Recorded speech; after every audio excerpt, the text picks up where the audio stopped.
নমস্কার বন্ধুরা, কেমন আছো? আশা করি ভালো আছো। দেখো কালো জিরাটা দিয়ে দিছি, এবার পেঁয়াজ দিচ্ছি, সর্ষে বাটা ঝোল করবো। তোমার হচ্ছে পাঙ্গাস মাছ দিয়ে 1 চামচ লবণ দিয়ে দিলাম,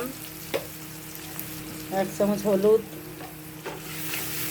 এই যে মশলাটা বাটা হয়ে গেছে, দিছি এর ভিতরে দুই তিন কোয়া রসুন, একটু আদা, আর হচ্ছে টমেটো বাটা করেছি, আর হচ্ছে সঙ্গে হচ্ছে পাকা লঙ্কা। বাস এই মশলাটা দিয়ে দেবো। পেঁয়াজটা ভাজা হয়ে গেলে মশলাটা দেবো।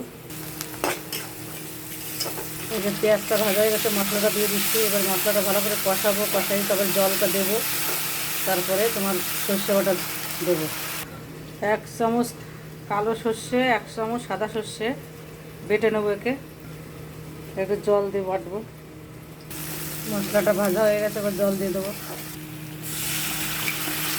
মাছের মাথাটা আগে দিয়ে দিচ্ছি যাতে ঝোলটা ঢুকে যায় ভিতর তাড়াতাড়ি। ঝোলটা ফুটলে পরে তখন দেবো হচ্ছে সর্ষে বাটা। সর্ষে বাটাটা দিয়ে দিলাম, ভালো করে একে জ্বালাতে হবে। তারপরে ধনেপাতা দিয়ে নামিয়ে দেবো। তোমরাও করে খেয়ে দেখো বন্ধুরা, দুর্দান্ত টেস্ট হয়। রুই মাছ দিয়ে, কাতলা মাছ দিয়ে সব কিছু তো করতে পারো।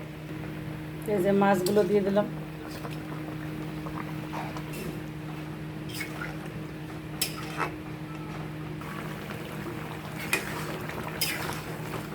তরকারিটা হয়ে গেছে বন্ধুরা, নামিয়ে দেবো। এখন ধনেপাতা দিয়ে নামিয়ে দেবো।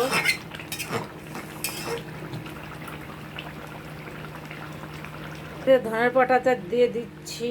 দেখো পাতার ঝোলে, সর্ষে বাটার ঝোলে ধনেপাতা দিতেই হবে, নাহলে টেস্ট হয় না।